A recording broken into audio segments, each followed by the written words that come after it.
हिम्मतुल्लाह शहाब की बेगम doctor इफ़्फ़त London के एक होटल में बैठी थी। उसी टेबल पर एक फौजी अफसर वर्दी पहने बैठा था।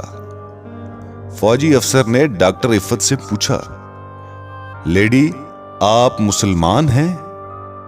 अल्हम्दुलिल्लाह, डॉक्टर इफ़्फ़त ने कहा। फौजी बोला, क्या मैं आपसे एक बात पूछ सकता हूं? पूछिए, डॉक्टर इफ़्फ़त ने कहा। तो फिर फौजी बोला, आप सूअर का गोश्त क्यों नहीं खाते?